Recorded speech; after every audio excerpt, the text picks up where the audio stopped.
기본적으로 부자들은 부동산에 관심이 많잖아요. 네네. 근데 사실 뭐 선택지가 너무 많잖아요. 그분들은. 네, 그쵸. 뭐 아파트도 할 수 있을 거고, 뭐 여차하면 뭐 해외 부동산도 살 수 있을 거고, 음. 뭐 빌딩까지 다양할 텐데, 네. 주변에서 봤던 부자분들은 어떤 부동산에 관심 제일 많아요? 그래도?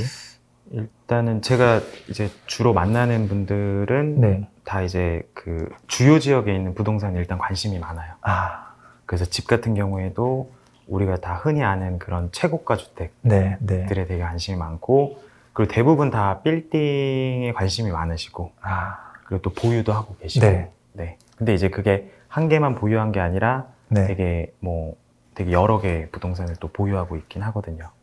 근데 그 선택지 말고 또 다른 선택지가 없어서 그런 건 아닐까요?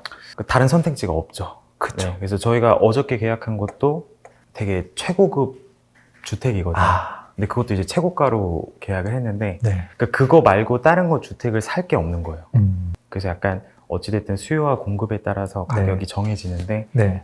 땅은 딱 한정돼 있다 보니까 네. 그런 걸 찾는 이런 자산가분들이 좀 많이 있으신 것 같아요. 아, 일단은 뭐 빌딩 같은 경우는 디폴트네요. 네. 주거지 그 주택도 당연히 뭐 필수제지만 네네. 추가로 빌딩도 뭐 당연히 관심이 많을 것 같은데 최근 이제 빌딩 시장 동향은 어떤가요? 일단 거래량은 좀 많이 줄었어요. 아, 거래량 자체는 네네. 작년 한 3분기 이후로부터 네. 거래량이 좀 많이 줄었고, 특히 올해 1, 2월이 거래량이 진짜 역대 최저였어요. 아, 최저. 네. 근데 3월부터 거래량이 그래도 조금 늘어나고 있어요. 아, 왜 3월부터 늘어날까요?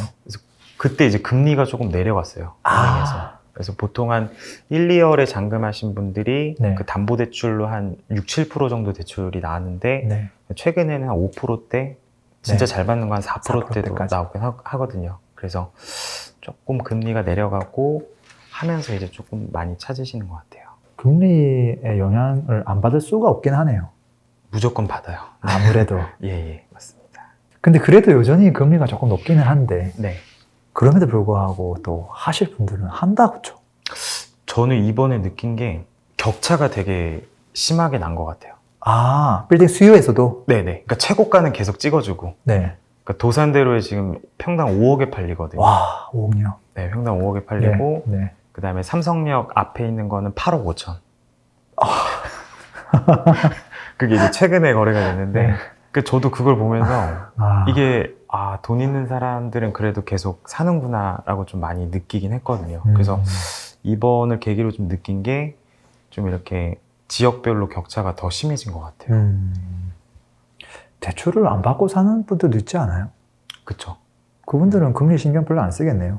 맞아요. 그러니까 어저께 뭐 주택 그거 사신 분도 다 이제 풀대출 없이 이제 풀 현금으로. 풀현금으로 아, 현찰박식을 이제 사셨고, 예. 빌딩도 뭐 500억짜리 현금으로 사시는 분들 네. 계시고. 네. 저도 사실 그게 제일 부럽더라고요. 그냥 그쵸. 대출 걱정 안 하고 맞아요. 내가 사고 싶어서 샀는데 왜? 이 말 하고 싶더라고요. 네네, 그쵸. 그래서 그분들은 금리와 크게 영향이 없어가지고 좀 그렇게 현찰로 사시는 분도 저도 되게 놀랐어요. 이렇게 부자가 많구나. 근데 사실 빌상아님도 네. 빌딩 투자를 하시잖아요. 네네. 처음부터 사실 부동산을 이제 뭔가 투자 개념을 접근했을 때 네. 다 빌딩부터 해야지라고 생각하진 않잖아요. 뭔가 단계가 있을 텐데 빌사님 같은 경우는 어떤 계기로 야 나도 빌딩에 관심 가지고 나도 지금 하고 있는 일도 이제 중개업을 네. 하시잖아요. 예. 그 일뿐만 아니라 내 투자도 빌딩으로 해야지라고 한 결심한 계기 같은 게 좀 있을까요? 그래서 일단 처음에 제가 뭐 빌딩 전에 이제 부동산에 관심이 갖게 된 게, 네. 제가 그 KTX 광명역에 살았거든요. 아, 네. 네, 거기가 이제 제 고향인데, 그때는 진짜 허허벌판이었겠네요. 맞아, 거기 다 이제 논이었어요. 네, 논이었는데 그 KTX 광명역이 들어서는 걸 어렸을 때부터 봤어요. 네, 어렸을 때부터 봤고, 그 옆에 동네 아저씨가 토지 보상 받은 것도 옆에서 봤고, 물론 이제 뭐 액수를 보진 않았지만 갑자기 부자 되는 걸 이제 옆에서 봤고, 근데 이제 저희 집이 이제 단칸방이었는데 네. 300만 원짜리 그 어떻게 보면 전세금이라고 하기 좀 그렇지만 300만 원짜리 이렇게 단칸방이었거든요. 네. 그래서 거기 살다가 이제 저희는 명도당한 거죠. 네, 그렇게 되는구나. 저는 명도를 당했었고, 네. 그때 이제 어린 시절에 부동산을 알게 된 거예요. 그리고 이제 좀 영향이 컸던 게, 제가 거기 인근에 이제 주유소에서 알바를 했었거든요. 네. 네, 그래서 중학교 때부터 일을 했었는데 5년을 알바했어요. 어, 한 주유소에서. 네. 근데 그 주유소 사장님도 이제 보상을 받으신 거를 제가 옆에서 봤어요. 아, 그리고 그 사장님이 항상 이제 부동산 얘기 많이 하셨었고, 그래서 네. 아, 내가 부동산을 해야겠다 네. 라고 생각을 했었고, 원래 그때 당시에는 그 공인중개사 시험을 미성년자는 못 봤어요. 아, 네. 네, 근데 제가 한 고등학교 2학년 뭐 이때쯤부터 이제 그 미성년자가 없어졌거든요. 아, 네. 네, 할 수 그래서, 있도록. 네, 그래서 이제 제가 공인중개사 이제 그때 공부해가지고 19살에 땄죠. 자격증을. 네, 자격증을 따고 이제 군대를 바로 전역한 다음에 좀 저는 좀 큰 거를 많이 하고 싶었어요. 좀 이제 부자들 대상으로 네. 뭔가 이렇게 세일즈를 해봐야겠다라는 생각으로 네. 일단 강남을 갔었고, 거기서 이제 뭐 빌딩들을 보면서 아, 난 저런 빌딩을 중개하고 싶다라는 생각을 좀 많이 하게 됐거든요. 아, 네. 네, 그래서 23살에 이제 처음 빌딩 중개업에 네. 뛰어들면서 계속 이제 빌딩에 관심 갖게 된 거죠. 아. 네. 근데 사실 빌딩에 중개하시는 분들도 네, 투자는 또 다른 거 하시는 분들도 있긴 하더라고요. 맞아요. 뭐 아파트도 하고, 네. 뭐 재개발도 하고, 또 보면 뭐 토지를 사기도 하고. 예, 맞아요. 근데 사실은 그 여러 종목 중에서 빌딩을 제일 좋아하시잖아요.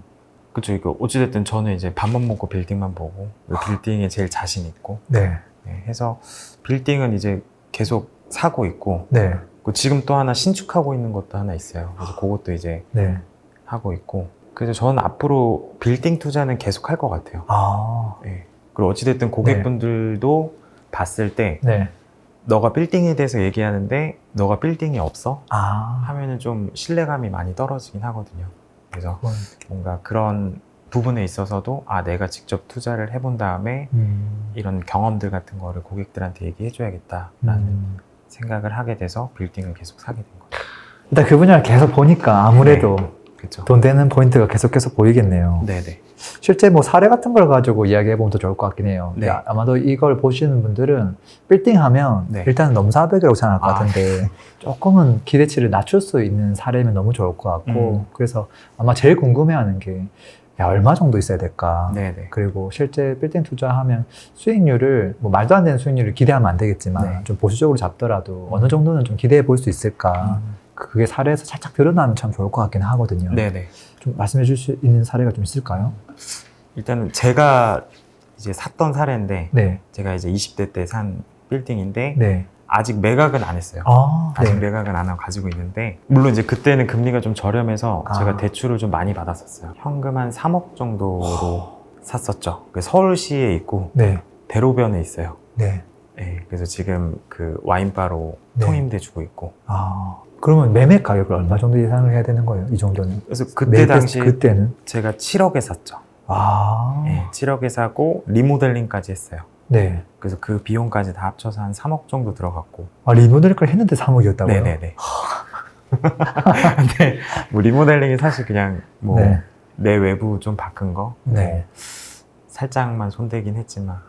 네. 야, 근데 이 친구는 지금 얼마가 돼 있을까요? 지금 그냥 뭐 제 예상컨대 뭐 한 12억, 와, 뭐 조금 더 네. 되지 않을까. 저는 이거를 딱 생각한 게 네.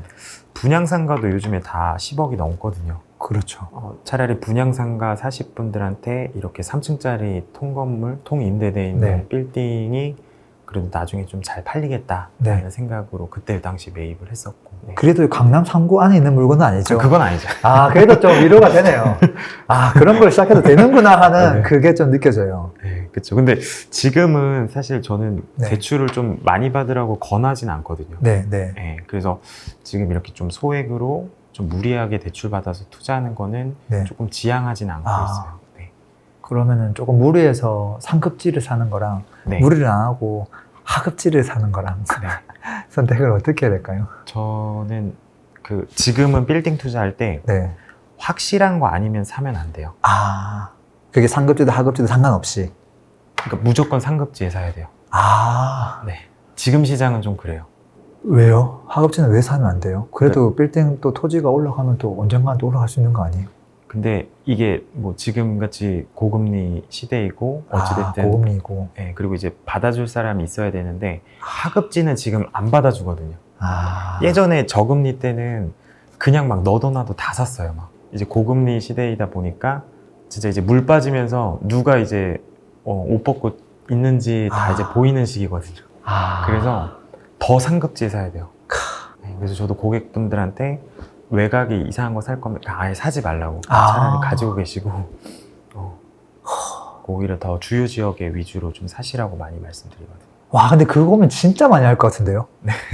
그쵸? 아니, 사실 돈이 한정적이니까. 네네. 이게 예를 들어서 제가 한 15억 정도 있는데 네. 이걸로는 사실은 좋은 입지 사기에는 무리죠. 저는 좀 경기도 이런 그쵸, 약간 그쵸. 이런 것들을 관심 있게 봤는데 맞아. 거기는 뭐 수익률이 그래도 한 4%는 되더라고요. 네. 이런 거 어때요? 하면서 뭐 고민상도 엄청 많이 할 것 같아요. 맞아요. 전 사지 말라 그래요. 그냥. 와, 현금 가지고 계시라고.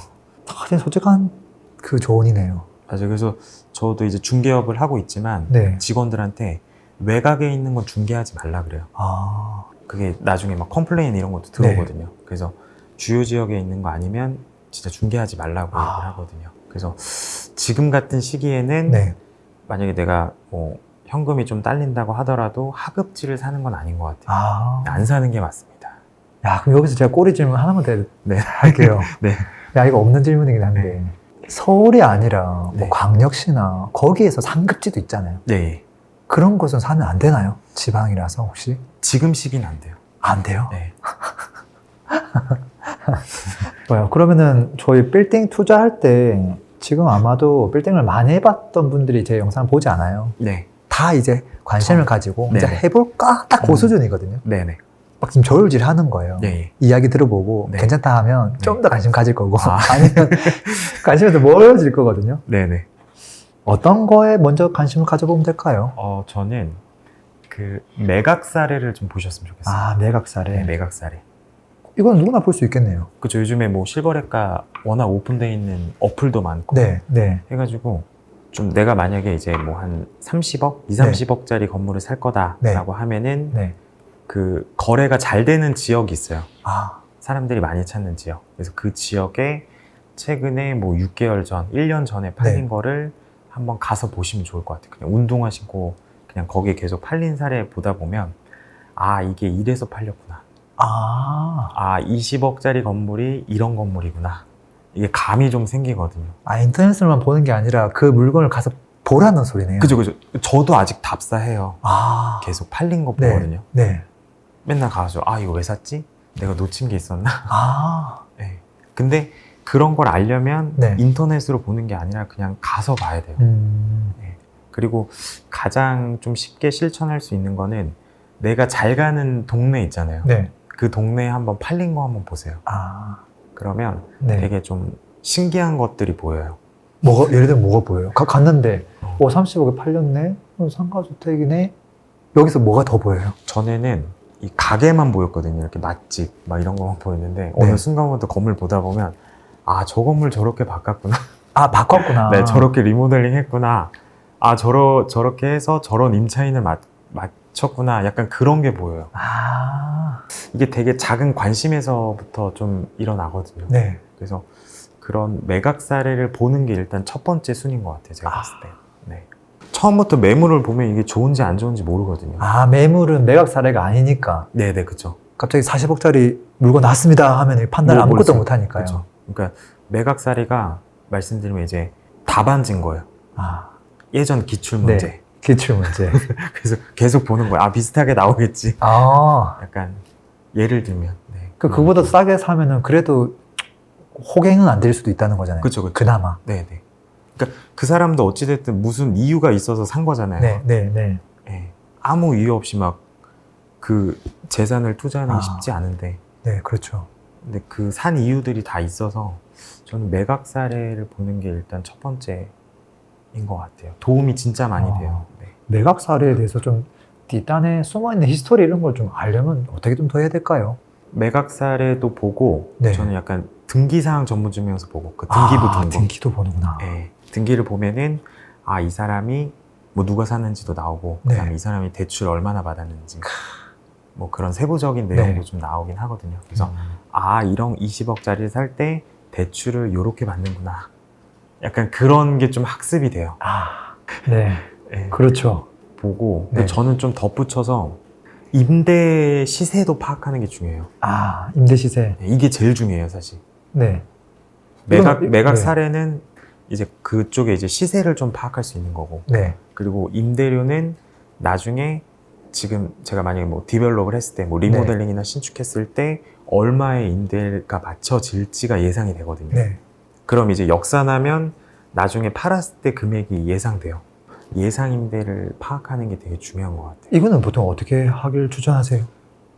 일단 현장 가면은 네. 막 건물 짓고 있는 것들 있잖아요. 뭐 임대 네. 붙여져 있는 거. 있죠. 그 전화해서 물어보세요. 너무 간단한데? 그래서 그거 물어보셔도 되고, 아니면 네이버 부동산에 되게 많거든요. 뭐 사무실 뭐 이렇게 네. 해가지고. 그러면은 대략 시세가 나와요. 뭐 지하 1층에 뭐 네. 평당 임대료가 뭐 7만 원, 1층이 뭐 15만 원, 그렇지. 2층이 뭐 엘리베이터 있으면은 뭐 10만 원, 뭐 8만 원, 뭐 이렇게 대략적으로 시세가 나오거든요. 지금 이 건물은 수익률이 안 나오지만 내가 고쳤을 때 이 시세대로 임대료를 맞추면 어느 정도 나오겠다라는 게 예상이 좀 돼요. 그래서 매각 사례랑 조금 임대 시세까지 같이 보는 게 중요한 것 같습니다. 근데 이제 임대 시세 같은 경우는 매각 시세랑 다르게 이게 지하냐, 1층이냐, 그쵸. 2층이냐, 5층이냐에 따라 다 다르기 때문에 맞아요. 또 컨디션, 뭐 연식, 뭐 맞아, 엘리베이터 맞아. 유무에 따라 그렇게 케이스별로 시세를 조금 알고 있어야 되겠네요. 그렇죠. 그래서 그 일단 주변에 일단은 내가 만약에 뭐 리모델링이나 신축한다라고 하면 네. 좀 이렇게 새 건물 위주로 일단 네, 지하를 좀 보고 네. 일단 1층도 그렇고 네.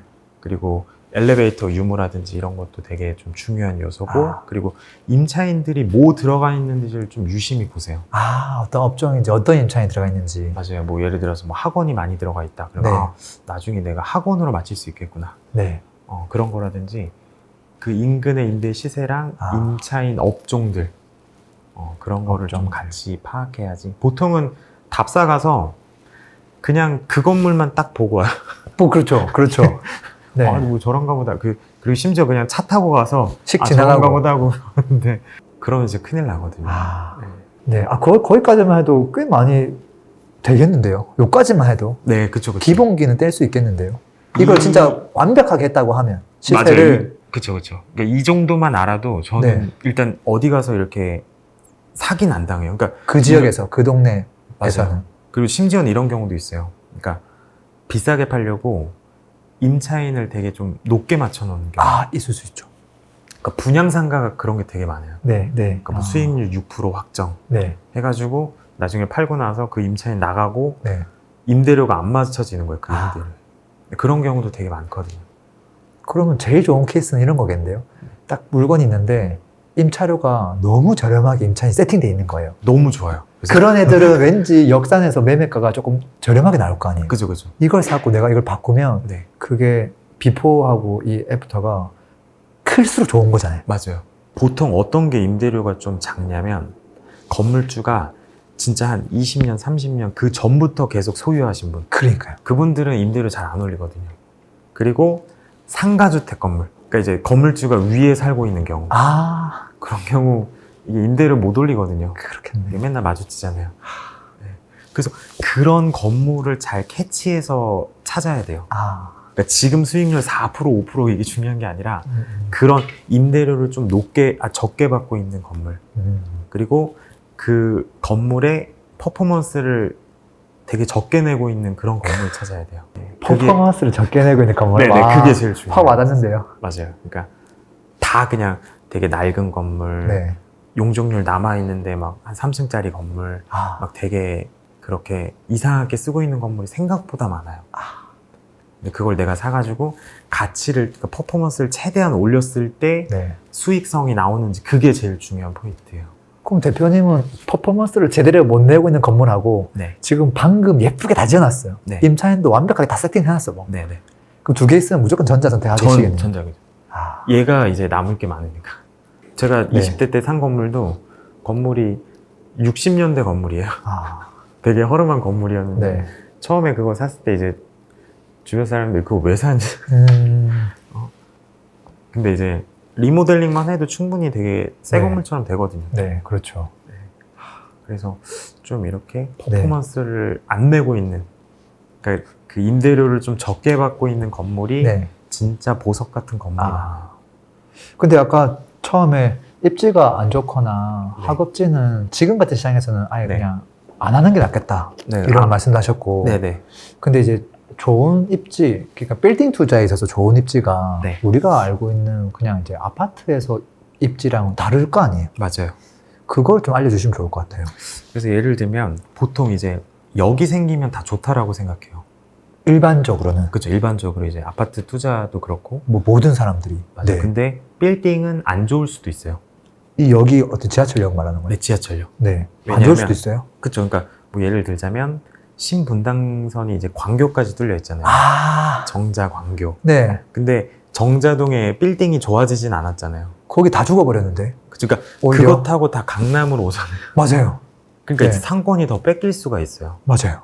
그러니까 지금 9호선도 종합운동장역까지 있다가 또 연장됐잖아요. 이렇게 막 석천 맞아요. 해가지고 막 지금도 생겼잖아요. 계속 가야죠. 지금 좀 나중에는 좀 이사까지. 그렇죠. 근데 결론은 이제 그거 타고 다 신논현으로 와요. 아, 그래서 역 생기는 게 꼭 무조건 좋다 이런 건 아니에요. 특히 빌딩에 있어서는. 네, 빌딩에 있어요. 그러니까 상권이 오히려 더 뺏길 수가 뭐 있어요. 아파트야 역 생기면 좋지만. 너무 좋죠. 아파트는 네, 너무 네. 좋은데 빌딩은 오히려 안 좋을 수도 있고. 최근에 이제 막 저기 서초 쪽 가면은 그 서리풀 터널이라고 있어요.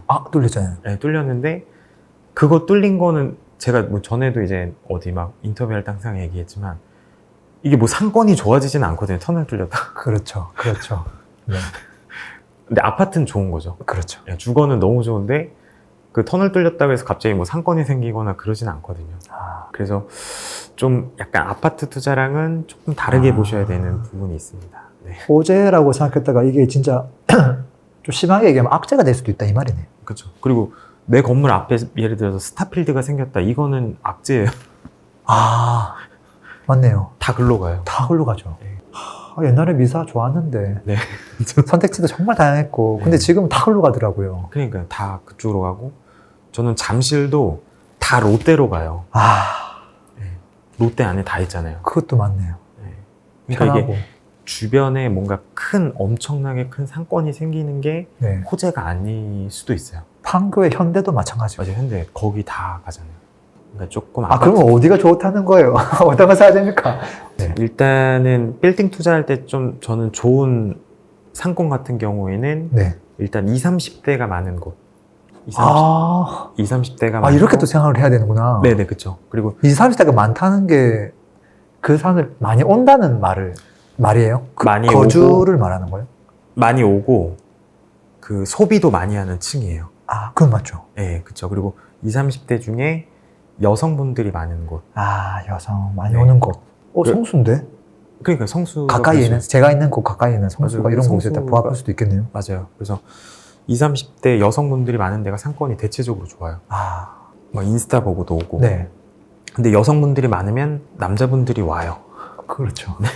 그래서 사실 남자들끼리 만나면은 그냥 동네에 이렇게 어디 가는데 네. 그래서 20, 30대 여성분들이 많은 곳을 일단 좀 타겟으로 좀 하시고 네.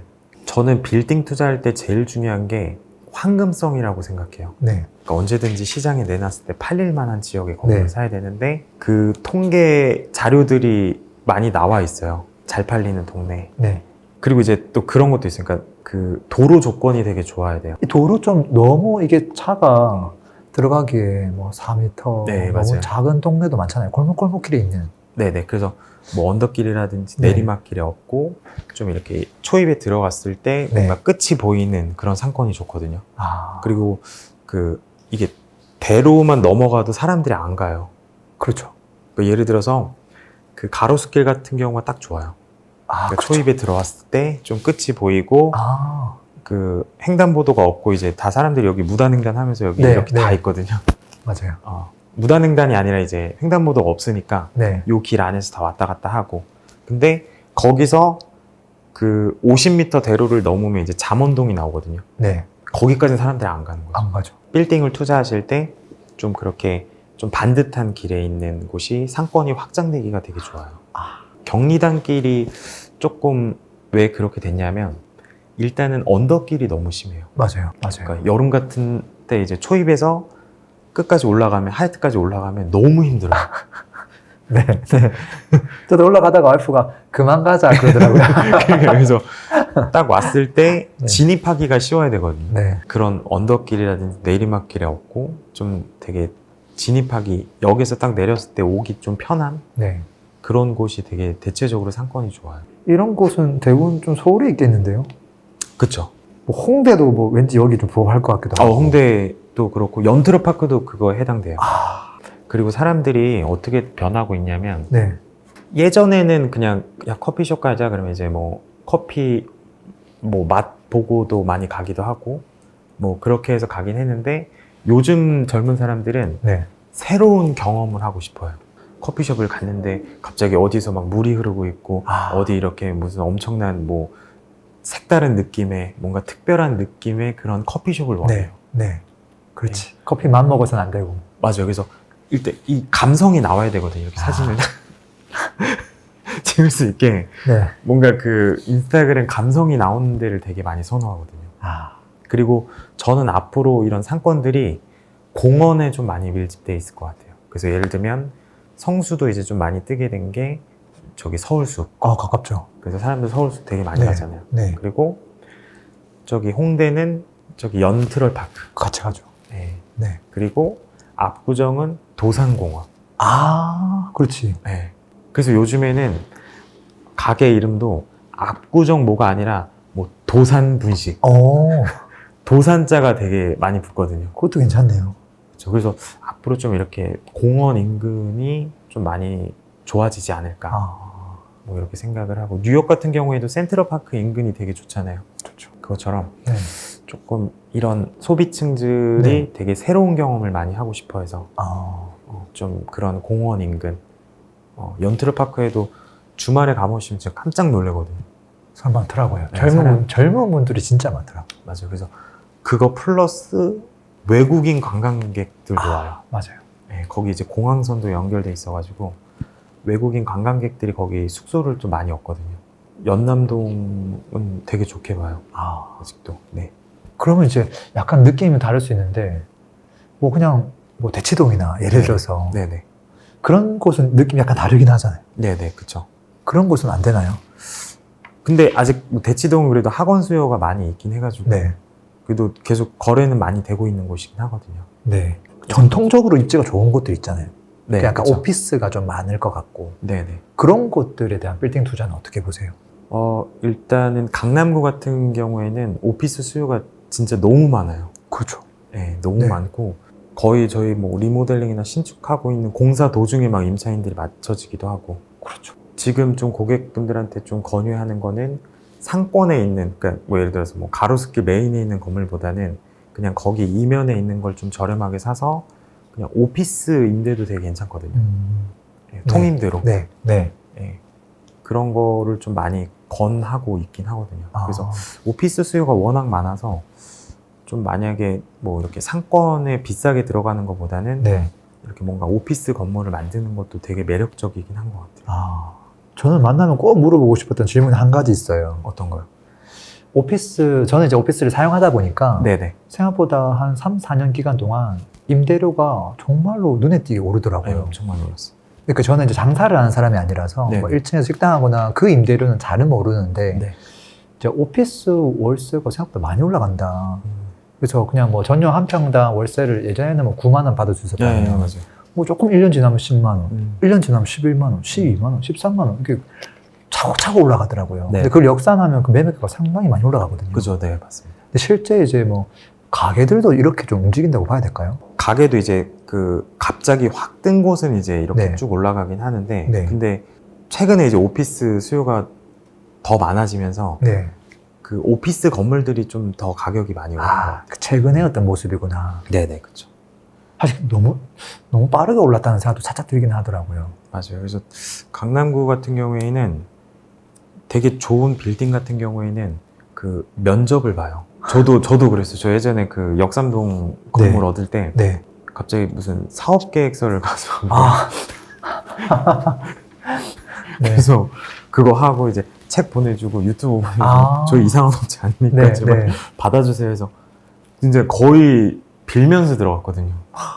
그 오피스 진짜 괜찮은 건물들은 뭐 진짜 공실이 없어요. 저도 이제 뭐 전에 역삼동 건물 있을 때 네. 주변에 이렇게 알아보면 공실인 건물들도 있거든요. 네. 근데 그 건물은 막상 가서 보면 들어가고 싶지가 않아요. 그러니까 너무 옛날 스타일 건물이 네. 그렇죠. 되게 많아요. 그렇죠. 근데 요즘 그 임차인들의 성향은 뭐냐면 그냥 싼 데보다 오히려 임대료 더 주고 더 좋은 데 들어간다. 약간 그렇죠. 그렇죠. 이런 마인드여서 그런 건물들은 계속 공실이 더 나을 것 같아요. 좀 부족한 건물들은 네네. 그렇죠. 오래되고. 가격이 비싸더라도 네. 좀 잘한 건물들은 되게 비싼 임대료에도 되게 맞춰지고 직원이 안 뽑혀요. 그렇죠. 네, 그러니까 일단 뭐 예를 들어서 강남구에 사무실이 없으면 직원이 일단 면접을 보러 안 와요. 예, 뽑히지도 않고. 예, 그리고 워낙 요즘에 또 경쟁이 되게 심해서 좀 좋은 건물에 또 안 들어가 있으면은 좀 잘 뽑히진 않은 것 같아요. 건물이 최고의 복지네요. 회사의 위치랑 컨디션이랑 그런 네. 것들이 매일매일 생활하는 공간이다 보니까 네네, 그렇죠. 중요한 요소인 것 같긴 해요. 네. 그러면은 혹시 이제 빌딩을 시작하려는 분들이 네. 저는 그렇게 큰 자산가는 아니라고 봐요. 네네. 정말 뭐 대출 없이 막 살 수 있는 그런 분들은 아니라고 보고 예, 예. 대출 조금 일으켜서 살 수 있는 분들 그런 분들이 시작을 한다면 좀 관심 있게 봐야 될 입지 몇 곳만 조금 말씀해 줄 수도 있을까요? 일단 만약에 소액으로 하신다라고 하면 소액이 도대체 얼마가 소액입니까? 그것도 궁금해하실 것 같긴 해요. 좀 약간 러프하게 레인지를 좀 알려주시면.